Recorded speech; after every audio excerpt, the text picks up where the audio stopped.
ನಮಸ್ಕಾರ ಎಲ್ರಿಗೂ. Deepa easy home ರೆಸಿಪಿಗೆ ತಮ್ಮೆಲ್ಲರಿಗೂ ಸ್ವಾಗತ. ಇವತ್ತಿನ ವಿಡಿಯೋದಲ್ಲಿ ತುಂಬಾ ಸಾಫ್ಟ್ ಆದ, ಮೃದುವಾದ ಮತ್ತು ಅಷ್ಟೇ ರುಚಿಯಾಗಿರುವಂಥ ಮಸಾಲ ಪಡ್ಡುನ ಮನೆಯಲ್ಲೇ ಯಾವ ರೀತಿ ಮಾಡೋದು ಅಂತ ತೋರಿಸ್ಕೊಡ್ತಾ ಇದ್ದೀನಿ. ನಿಜವಾಗ್ಲೂ ತುಂಬ ರುಚಿಯಾಗಿತ್ತು. ಬನ್ನಿ ಹಾಗಾದರೆ ಇನ್ನೇನು ತಡ ಮಾಡೋದು ಹೇಗೆ ಅಂತ ಒಂದ್ಸಲ ನೋಡ್ಕೊಂಬಂದುಬಿಡೋಣ. ಮೊದಲು ಅಕ್ಕಿ ಬೇಳೆನ ನೆನೆಸಿಟ್ಕೋಬೇಕು. ಹಾಗಾಗಿ ಒಂದು ಬೌಲ್ಗೆ ನಾನಿಲ್ಲಿ ಈ ಕಪ್ನಿಂದ 2 ಕಪ್ನಷ್ಟು ರೇಷನ್ ಅಕ್ಕಿಯನ್ನು ಹಾಕೊತಾ ಇದ್ದೀನಿ. ನೀವು ಯಾವುದೇ ಅಕ್ಕಿ ಏನಾದರೂ ಉಪಯೋಗಿಸ್ಕೋಬೋದು. ಈಗ ವಾಶ್ ಮಾಡ್ಕೋಬೇಕು. ಹಾಗಾಗಿ ನೀರು ಹಾಕಿ ಒಂದು 2ರಿಂದ 3 ಬಾರಿ ನೀಟಾಗಿ ವಾಶ್ ಮಾಡಿಟ್ಕೊಳ್ಳೋಣ. ನೋಡಿರಿ, ಬೇರೆ ಬೇರೆ ನೀರು ಹಾಕಿ ನೀಟಾಗಿ ವಾಶ್ ಮಾಡಿದ್ಮೇಲೆ ಮತ್ತೆ ಇದಕ್ಕೆ ಬೇರೆ ನೀರು ಹಾಕಿ ನೆನೆಸಿಟ್ಕೋಬೇಕು. ಇದೇ ರೀತಿ ಉದ್ದಿನಬೇಳೆ ಕೂಡ ನೆನೆಸ್ಕೋಬೇಕು. ಹಾಗಾಗಿ ಮತ್ತೊಂದು ಬೌಲ್ಗೆ ಯಾವ ಕಪ್ಪಿಂದ ಅಕ್ಕಿನ ಅಳತೆ ಮಾಡಿದ್ದೆ ನೋಡಿರಿ, ಅದೇ ಕಪ್ನಿಂದ 2 ಕಪ್ ಅಕ್ಕಿಗೆ ಅರ್ಧ ಕಪ್ನಷ್ಟು ಉದ್ದಿನಬೇಳೆ ಹಾಕೊತಾ ಇದ್ದೀನಿ. ನಂತರ ಅದೇ ಕಪ್ನಿಂದ ಅರ್ಧ ಕಪ್ನಷ್ಟು ಅವಲಕ್ಕಿ ಕೂಡ ಹಾಕೊತಾ ಇದ್ದೀನಿ. ಗಟ್ಟಿ ಅವಲಕ್ಕಿ ಇರೋದ್ರಿಂದ ಉದ್ದಿನಬೇಳೆ ಜೊತೆಗೇ ನೆನೆಸ್ಕೊತಾ ಇದ್ದೀನಿ. ನೀವು ಬೇಕಂದರೆ ಅಕ್ಕಿ ಬೇಳೆ ರುಬ್ಬೋ ಟೈಮಲ್ಲಿ ಕೂಡ ಅವಲಕ್ಕಿಯನ್ನು ಸಪ್ರೇಟಾಗಿ ನೆನೆಸಿ ರುಬ್ಕೋಬೋದು. ಇವಾಗನೂ ವಾಶ್ ಮಾಡ್ಕೋಬೇಕು. ಹಾಗಾಗಿ ನೀರು ಹಾಕಿ ನೀಟಾಗಿ ವಾಶ್ ಮಾಡ್ಕೊತಾ ಇದ್ದೀನಿ. ನೋಡಿ, ಚೆನ್ನಾಗಿ ತೊಳೆದಾದ್ಮೇಲೆ ಎಲ್ಲ ನೀರನ್ನ ತೆಗೆದು ಮತ್ತೆ ಇದಕ್ಕೆ ಬೇರೆ ನೀರು ಹಾಕಿ ಈಗ ಈ ಉದ್ದಿನಬೇಳೆ ಮತ್ತು ಅಕ್ಕಿ ಎರಡನ್ನೂ ಕೂಡ ಒಂದು 4 ಗಂಟೆವರೆಗೂ ನೆನೆಸಿಟ್ಕೊಳ್ಳೋಣ. ನೋಡಿರಿ, 4 ಗಂಟೆ ಆದಮೇಲೆ ಅಕ್ಕಿ, ಉದ್ದಿನಬೇಳೆ, ಅವಲಕ್ಕಿ ಎಲ್ಲವೂ ಕೂಡ ಚೆನ್ನಾಗಿ ನೆನೆದು ರೆಡಿಯಾಗಿವೆ. ಈಗ ಏನು ಮಾಡಬೇಕು, ಇವುಗಳನ್ನು ನಾವು ಮತ್ತೊಮ್ಮೆ ನೀಟಾಗಿ ತೊಳೆದು ಎಲ್ಲ ನೀರನ್ನ ತೆಗೆದು ಉಪಯೋಗಿಸ್ಕೋಬೇಕು. ಹಾಗಾಗಿ ಈ ಅಕ್ಕಿನ ಮತ್ತೊಮ್ಮೆ ನೀಟಾಗಿ ವಾಶ್ ಮಾಡ್ಕೊಳ್ಳೋಣ. ನೋಡಿ, ಚೆನ್ನಾಗಿ ರೀತಿ ತೊಳೆದ್ಮೇಲೆ ಎಲ್ಲ ನೀರನ್ನ ತೆಗೆದು ರೆಡಿ ಮಾಡಿ ಇಟ್ಕೊಳ್ರಿ. ಇದೇ ರೀತಿ ನೆನೆಸಿರುವಂಥ ಉದ್ದಿನಬೇಳೆಯನ್ನು ಕೂಡ ಮತ್ತೊಮ್ಮೆ ನೀಟಾಗಿ ವಾಶ್ ಮಾಡಿನೇ ಉಪಯೋಗಿಸ್ಕೊಳ್ಳೋಣ. ನೋಡಿರಿ, ಎಲ್ಲ ನೀರನ್ನ ನೀಟಾಗಿ ತೆಗೆದು ರೆಡಿ ಮಾಡ್ಕೊಂಡಿದ್ದೀನಿ. ಈಗ ರುಬ್ಬೋದು ಹೇಗೆ ಅಂತ ನೋಡ್ಕೊಳ್ಳೋಣ. ಈ ಕಡೆ ಮಿಕ್ಸಿ ಜಾರ್ನಲ್ಲಿ ಮೊದಲು ನಾನು ನೆನೆಸಿರುವಂಥ ಅವಲಕ್ಕಿ ಮತ್ತು ಉದ್ದಿನಬೇಳೆಯನ್ನು ಹಾಕುತ್ತಾ ಇದ್ದೀನಿ. ರುಬ್ಲಿಕ್ಕೆ ಎಷ್ಟು ಬೇಕೋ ಅಷ್ಟು ಮಾತ್ರ ಹಾಕ್ಕೊಳ್ರಿ. ಆಮೇಲೆ ಸ್ವಲ್ಪ ನೀರು ಹಾಕಿ ಸ್ಮೂತಾಗಿ ರುಬ್ಕೊಂಬರೋಣ. ನೋಡಿರಿ, ಹಿಟ್ಟು ಈ ರೀತಿ ಸ್ಮೂತಾಗಿರಬೇಕು. ಈಗ ಇದನ್ನು ಒಂದು ಅಗಲವಾದಂಥ ಪಾತ್ರೆಗೆ ಹಾಕ್ಕೊಳ್ರಿ. ಇನ್ನೂ ಬೇಳೆ ಇದ್ದರೂ ಕೂಡ ಇದೇ ರೀತಿ ಸ್ಮೂತಾಗಿ ರುಬ್ಬಿ ಹಿಟ್ಟನ್ನು ರೆಡಿ ಮಾಡ್ಕೊಳ್ರಿ. ಎಲ್ಲವನ್ನು ರುಬ್ಬಿದ್ಮೇಲೆ ಅದೇ ಮಿಕ್ಸಿ ಜಾರ್ಗೆ ನೆನೆಸಿ ವಾಶ್ ಮಾಡಿರುವಂಥ ಅಕ್ಕಿ ಹಾಕ್ಕೊಳ್ಳೋಣ. ಇದರಲ್ಲೂ ಕೂಡ ರುಬ್ಲಿಕ್ಕೆ ಎಷ್ಟು ಬೇಕೋ ಅಷ್ಟೇ ನೀರು ಹಾಕಿ ಸ್ವಲ್ಪ ತರಿತರಿಯಾಗಿ ರುಬ್ಕೊಂಬರೋಣ. ಉದ್ದಿನಬೇಳೆ ಸ್ಮೂತ್ ಇರಬೇಕು, ಅಕ್ಕಿ ಸ್ವಲ್ಪ ತರಿತರಿಯಾಗಿರಬೇಕು. ಅಂದಾಗ್ಲೇ ಪಡ್ಡು ಚೆನ್ನಾಗಿ ಬರುತ್ತೆ. ನೀವು ಕೂಡ ಪಡ್ಡು ಮಾಡ್ಕೊತಾ ಇದ್ದರೆ ದೋಸೆ ಹಿಟ್ಟಿನ ಥರ ಅಕ್ಕಿಯನ್ನು ತುಂಬ ಸ್ಮೂತಾಗಿ ರುಬ್ಬಕ್ಕೆ ಹೋಗಬೇಡ್ರಿ. ಒಂದು ಸ್ವಲ್ಪ ತರಿತರಿಯಾಗಿ ರುಬ್ಬಿ ಪಡ್ಡನ್ನ ಮಾಡಿ ನೋಡಿರಿ. ಆಗ ನೀವು ಮಾಡಿರುವಂಥ ಪಡ್ಡು ತುಂಬ ಸ್ಮೂತಾಗಿ ಮೃದುವಾಗಿ ಬರುತ್ತೆ. ಇದೇ ರೀತಿ ಎಲ್ಲ ಅಕ್ಕಿಯನ್ನು ರುಬ್ಬಿದ್ಮೇಲೆ ರುಬ್ಬಿರೋ ಮಿಕ್ಸಿ ಜಾರ್ಗೆ ಸ್ವಲ್ಪ ನೀರು ಹಾಕಿ ಇದರಲ್ಲೇ ಹಾಕೊತಾ ಇದ್ದೀನಿ. ಈಗ ಎಲ್ಲ ಹಿಟ್ಟನ್ನು ಒಂದ್ಸಲ ಕೈಯಿಂದ ನೀಟಾಗಿ ಕಲಿಸ್ಕೊಳ್ಳೋಣ. ರುಬ್ಬಿದ ತಕ್ಷಣ ನಾನು ಇದಕ್ಕೆ ಯಾವುದೇ ರೀತಿ ಸೋಡಾ ಉಪ್ಪು ಸೇರಿಸ್ಕೊತಾ ಇಲ್ಲ. ಜಸ್ಟ್ ಕೈಯಿಂದ ಈ ರೀತಿ ನೀಟಾಗಿ ಕಲಿಸ್ಕೊತಾ ಇದ್ದೀನಿ ಅಷ್ಟೇ. ಈ ರೀತಿ ಮಾಡ್ಕೊಳ್ರಿ. ನಿಮ್ಮದು ಕೂಡ ಹಿಟ್ಟು ಚೆನ್ನಾಗಿ ಉಬ್ಬಿ ಬರುತ್ತೆ.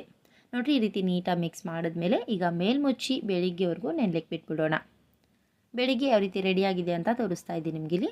ವಾವ್, ಕಾಣಿಸ್ತಾ ಇರ್ಬೋದು ನಿಮಗಿಲ್ಲಿ ಹಿಟ್ಟು ತುಂಬ ಚೆನ್ನಾಗಿ ಉಬ್ಬಿ ಬಂದಿದೆ. ಈಗ ಇದಕ್ಕೆ ಅಂದರೆ ಪಡ್ಡು ಮಾಡೋ ಟೈಮಲ್ಲಿ ನಿಮ್ಮ ರುಚಿಗೆ ಎಷ್ಟು ಬೇಕೋ ಅಷ್ಟು ಉಪ್ಪನ್ನ ಹಾಕಿ ನಿಧಾನವಾಗಿ ಈ ರೀತಿ ಕಲಿಸ್ಕೊಡ್ರಿ. ಪಡ್ಡು ನಿಮಗೆ ಸಾಫ್ಟಾಗಿ ಬರಬೇಕಾ? ಹಾಗಾದರೆ ರೆಡಿಯಾಗಿರುವಂಥ ಹಿಟ್ಟನ್ನು ಗರಗರ ಅಂತ ಕಲ್ಸಕ್ಕೆ ಹೋಗಬೇಡ್ರಿ. ಲೈಟಾಗಿ ನಿಧಾನವಾಗಿ ರೀತಿ ಮಿಕ್ಸ್ ಮಾಡಿಕೊಡ್ರಿ. ಅಂದಾಗ ನೀವು ಮಾಡ್ತಕ್ಕಂಥ ಪಡ್ಡು ಸಾಫ್ಟಾಗಿ ಮೃದುವಾಗಿ ಬರುತ್ತೆ. ನೋಡಿರಿ, ಹಿಟ್ಟು ಚೆನ್ನಾಗಿ ರೆಡಿಯಾಗಿದೆ. ನಾನಿವತ್ತು ಮಸಾಲ ಪಡ್ಡು ಮಾಡ್ತಾ ಇರೋದ್ರಿಂದ ಇದಕ್ಕೆ ಒಂದು ಮಸಾಲೆ ರೆಡಿ ಮಾಡ್ಕೊಂಬಂದುಬಿಡೋಣ. ಈ ಕಡೆ ಸ್ಟವ್ನ ಆನ್ ಮಾಡಿ ಒಂದು ಫ್ರೈ ಪ್ಯಾನ್ ಇಟ್ಟು ಅದಕ್ಕೆ ಒಂದೇ ಒಂದು ಸ್ಪೂನಷ್ಟು ಎಣ್ಣೆನ ಹಾಕಿ ಬಿಸಿ ಮಾಡಲಿಕ್ಕೆ ಇಟ್ಕೊತಾ ಇದ್ದೀನಿ. ಎಣ್ಣೆ ಬಿಸಿ ಆದಮೇಲೆ ಇದರಲ್ಲಿ ನಾನು ಒಂದು ಅರ್ಧ ಸ್ಪೂನಷ್ಟು ಸಾಸಿವೆ ಹಾಕ್ಕೊತಾ ಇದ್ದೀನಿ. ಅದರ ಜೊತೆಗೆ ಒಂದು ಅರ್ಧ ಸ್ಪೂನಷ್ಟು ಜೀರಿಗೆ ಹಾಕಿ ಸಿಡಿಸ್ಕೊಳ್ಳೋಣ. ಸಾಸಿವೆ ಜೀರಿಗೆ ಚಟಪಟ ಅಂತ ಸಿಡಿತಾ ಇದ್ದಂತೆ ಒಂದು ಸ್ವಲ್ಪ ಕರಿಬೇವಿನ ಎಲೆನ ಈ ರೀತಿ ಕಟ್ ಮಾಡಿ ಹಾಕ್ಕೊಳ್ಳೋಣ.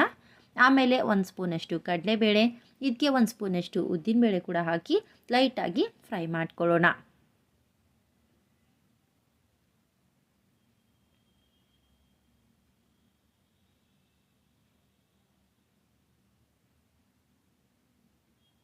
ನೋಡಿರಿ, ಕಡಲೆಬೇಳೆ, ಉದ್ದಿನಬೇಳೆ ಈ ರೀತಿ ಲೈಟಾಗಿ ಫ್ರೈ ಆಗ್ತಾ ಇದ್ದಂತೆ ಈಗ ಇದರಲ್ಲಿ ನಾನು ಕಟ್ ಮಾಡಿರುವಂಥ ಈರುಳ್ಳಿನ ಹಾಕ್ಕೊತಾ ಇದ್ದೀನಿ.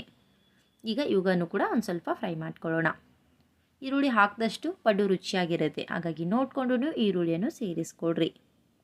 ನೋಡಿ, ಈ ರೀತಿ ಸ್ವಲ್ಪ ಹೊಂಬಣ್ಣ ಬಂದಮೇಲೆ ಈಗ ಸ್ಟವ್ನ ಆಫ್ ಮಾಡಿ ಪೂರ್ತಿಯಾಗಿ ತಣ್ಣಗಾಗ್ಲಿಕ್ಕೆ ಬಿಟ್ಬಿಡೋಣ. ಫ್ರೈ ಮಾಡಿರುವಂಥ ಮಸಾಲೆ ಪೂರ್ತಿಯಾಗಿ ತಣ್ಣಗಾದ್ಮೇಲೆ ಮುಂಚೆನೇ ರೆಡಿ ಮಾಡಿ ಇಟ್ಕೊಂಡಿರುವಂಥ ಹಿಟ್ಟಿಗೆ ಹಾಕ್ಕೊತಾ ಇದ್ದೀನಿ. ಇದರ ಜೊತೆಗೆ ಫ್ರೆಶ್ ಆಗಿರುವಂಥ ಸಬ್ಬಕ್ಕಿ ಸೊಪ್ಪನ್ನು ಕೂಡ ನೀಟಾಗಿ ವಾಶ್ ಮಾಡಿ ಕಟ್ ಮಾಡಿ ಹಾಕ್ಕೊತಾ ಇದ್ದೀನಿ. 1 ಕಪ್ನಷ್ಟು, ನಿಮಗೆ ಎಷ್ಟು ಬೇಕೋ ಅಷ್ಟು ಹಾಕ್ಕೋಬೋದು. ಇದರ ಜೊತೆಗೆ 1 ಕಪ್ನಷ್ಟು ತುರಿದಿರುವಂಥ ಕ್ಯಾರೆಟನ್ನು ಕೂಡ ಹಾಕ್ಕೊತಾ ಇದ್ದೀನಿ. ಮತ್ತು ಕೊನೆಯದಾಗಿ ಒಂದು ಸ್ವಲ್ಪ ಕೊತ್ತಂಬರಿ ಸೊಪ್ಪನ್ನು ಕಟ್ ಮಾಡಿ ಹಾಕ್ಕೊತಾ ಇದ್ದೀನಿ. ಉಪ್ಪಂತೂ ಮುಂಚೆನೇ ಹಾಕಿರೋದ್ರಿಂದ ಉಪ್ಪೇನು ಹಾಕ್ಕೊತಾ ಇಲ್ಲ. ಹಾಗೆ ಎಲ್ಲವನ್ನು ಒಂದ್ಸಲ ನೀಟಾಗಿ ಕಲಿಸ್ಕೊಂಡ್ಬಿಡೋಣ. ಎಲ್ಲ ಹಿಟ್ಟಿಗೂ ಈ ರೀತಿ ಮಸಾಲೆ ಹಾಕಿ ಮಿಕ್ಸ್ ಮಾಡ್ಕೋಬೇಕಂತೇನಿಲ್ಲ, ನಿಮ್ಗೆ ಎಷ್ಟು ಬೇಕೋ ಅಷ್ಟು ಹಿಟ್ಟಿಗೆ ಮಾತ್ರ ಹಾಕಿ ಕಲಿಸ್ಕೋಬೋದು. ಮಿಕ್ಕಿರೋ ಹಿಟ್ಟನ್ನು ಹಾಗೆ ಫ್ರಿಜ್ನಲ್ಲಿ ಎತ್ತಿಟ್ರೆ ನಿಮ್ಗೆ ಯಾವಾಗ ಬೇಕೋ ಆಗ ತಕ್ಷಣಕ್ಕೆ ಮಾಡ್ಕೋಬೋದು. ಚೆನ್ನಾಗಿರುತ್ತೆ, ಬೇಗನೆ ಹಾಳಾಗಲ್ಲ. ನೋಡಿ ಹಿಟ್ಟು ಪರ್ಫೆಕ್ಟಾಗಿ ರೆಡಿಯಾಗಿದೆ. ಈಗ ಇದರಿಂದ ಪಡ್ಡುನ ಯಾವ ರೀತಿ ಮಾಡೋದು ಅಂತ ನೋಡ್ಕೊಳ್ಳೋಣ. ಪಡ್ಡು ಮಾಡೋಕ್ಕಿಂತ ಮುಂಚೆ ಇದ್ರ ಜೊತೆ ಬೇಕಾಗಿರುವಂಥ ಚಟ್ನಿನ ರೆಡಿ ಮಾಡ್ಕೊಳ್ಳೋಣ. ಚಟ್ನಿ ಮಾಡಲಿಕ್ಕೆ ಒಂದು ಮಿಕ್ಸಿ ಜಾರ್ ತೊಗೊಂಡಿದ್ದೀನಿ. ಅದರಲ್ಲಿ ಫ್ರೆಶ್ ಆಗಿರುವಂಥ ತೆಂಗಿನಕಾಯಿ ಪೀಸಸನ್ನು ಹಾಕೊತಾ ಇದ್ದೀನಿ. ಅದ್ರ ಜೊತೆಗೆ ಒಂದು ಅರ್ಧ ಕಪ್ನಷ್ಟು ಹುರ್ಗಡ್ಲೆ ಅಥವಾ ಪುಟಾಣಿಯನ್ನು ಕೂಡ ಹಾಕೊತಾ ಇದ್ದೀನಿ. ಆಮೇಲೆ ಒಂದು ಸ್ವಲ್ಪ ಹುರಿದು ಸಿಪ್ಪೆ ತೆಗೆದಿರುವಂಥ ಕಡಲೆ ಬೀಜ ಅಥವಾ ಶೇಂಗಾ ಕಾಳನ್ನು ಕೂಡ ಹಾಕೊತಾ ಇದ್ದೀನಿ. ಆಮೇಲೆ ಖಾರಕ್ಕೆ ನಾನಿಲ್ಲಿ ಒಂದು 5ರಿಂದ 6 ಹಸಿಮೆಣಸಿನ್ಕಾಯಿ ಹಾಕೊತಾ ಇದ್ದೀನಿ. ನಿಮ್ಮ ಖಾರಕ್ಕೆ ಎಷ್ಟು ಬೇಕೋ ಅಷ್ಟು ನೋಡ್ಕೊಂಡು ಸೇರಿಸ್ಕೊಳ್ರಿ. ಇದ್ರ ಜೊತೆಗೆ ಒಂದು ಸ್ವಲ್ಪ ಶುಂಠಿ ಪೀಸಸ್ ಕೂಡ ಹಾಕೊಳ್ಳೋಣ. ಆಮೇಲೆ ಒಂದು ಸ್ವಲ್ಪ ಕರಿಬೇವಿನ ಎಲೆ ಹಾಕೊತಾ ಇದ್ದೀನಿ. ಇದ್ರ ಜೊತೆಗೆ ಫ್ರೆಶ್ ಆಗಿರುವಂಥ ಕೊತ್ತಂಬರಿ ಸೊಪ್ಪನ್ನು ಕೂಡ ನೀಟಾಗಿ ವಾಶ್ ಮಾಡಿ ಹಾಕೊತಾ ಇದ್ದೀನಿ. ಆಮೇಲೆ ರುಚಿಗೆ ತಕ್ಕಷ್ಟು ಉಪ್ಪು ಹಾಕ್ಕೊಳ್ರಿ. ಅದರ ಜೊತೆಗೇ ಒಂದು ಸ್ವಲ್ಪ ಹುಣಸೆಯನ್ನು ಕೂಡ ಹಾಕೊತಾ ಇದ್ದೀನಿ. ಹುಣಸೆಯನ್ನು ಹಾಕೋದ್ರಿಂದ ಚಟ್ನಿ ರುಚಿ ತುಂಬ ಚೆನ್ನಾಗಿರುತ್ತೆ. ಈಗ ಕೊನೆಯದಾಗಿ ಎಷ್ಟು ಬೇಕೋ ಅಷ್ಟು ನೀರನ್ನ ಹಾಕಿ ಸ್ವಲ್ಪ ತರಿತರಿಯಾಗಿಯೇ ರುಬ್ಕೊಂಬರೋಣ. ನೆನಪಿರಲಿ, ಚಟ್ನಿ ತುಂಬ ಸ್ಮೂತಾಗಿರಬಾರ್ದು, ಸ್ವಲ್ಪ ತರಿತರಿಯಾಗಿಯೇ ಇರಬೇಕು, ಅಂದಾಗಲೇ ರುಚಿಯಾಗಿರುತ್ತೆ. ನೋಡಿ, ತುಂಬ ಚೆನ್ನಾಗಿ ರೆಡಿಯಾಗಿದೆ. ಈಗ ಇದನ್ನು ಒಂದು ಬೌಲ್ನಲ್ಲಿ ಹಾಕ್ಕೊಳ್ಳೋಣ. ನಿಮ್ಗೆ ಇಷ್ಟ ಇದ್ದರೆ ಇದಕ್ಕೆ ಒಗ್ಗರಣೆ ಮಾಡಿಕೊಡ್ರಿ, ಇಲ್ಲಾಂದರೆ ಹಾಗೆ ಕೂಡ ಸರ್ವ್ ಮಾಡ್ಕೋಬೋದು. ಹಾಗೆ ಸರ್ವ್ ಮಾಡಿದ್ರೂ ಕೂಡ ತುಂಬ ರುಚಿಯಾಗಿರುತ್ತೆ. ತುಂಬ ಸುಲಭವಾಗಿ ಮಾಡ್ಕೋಬೋದು ಮತ್ತು ಅಷ್ಟೇ ರುಚಿಯಾಗಿರುತ್ತೆ. ನೋಡಿ, ಚೆನ್ನಾಗಿ ರೆಡಿಯಾಗಿದೆ. ಈಗ ಇದನ್ನು ಸೈಡಲ್ಲಿಟ್ಟು ಪಡ್ಡುನ ಯಾವ ರೀತಿ ಮಾಡೋದು ಅಂತ ನೋಡ್ಕೊಳ್ಳೋಣ. ಪಡ್ಡು ಮಾಡಲಿಕ್ಕೆ ನಾನು ಈ ಕಡೆ ಸ್ಟವ್ನ ಆನ್ ಮಾಡಿ ತವ ಬಿಸಿ ಮಾಡಲಿಕ್ಕೆ ಇಟ್ಕೊಂಡಿದ್ದೀನಿ. ತವ ಚೆನ್ನಾಗಿ ಬಿಸಿ ಆದಮೇಲೆ ಎಲ್ಲ ಕಡೆಗೂ ಈ ರೀತಿ ಸ್ವಲ್ಪ ಎಣ್ಣೆ ಹಚ್ಕೊಳ್ಳೋಣ.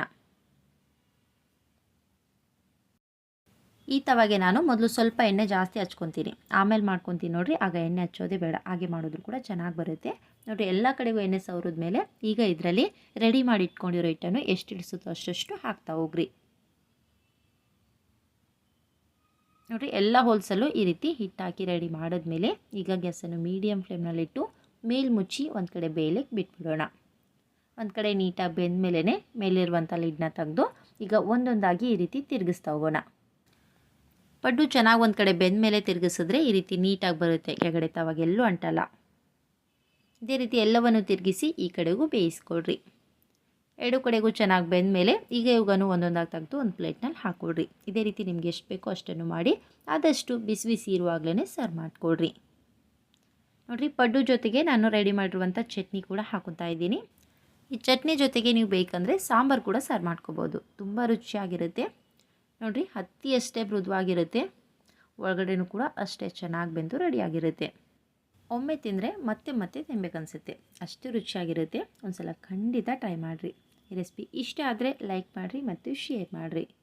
Thank you.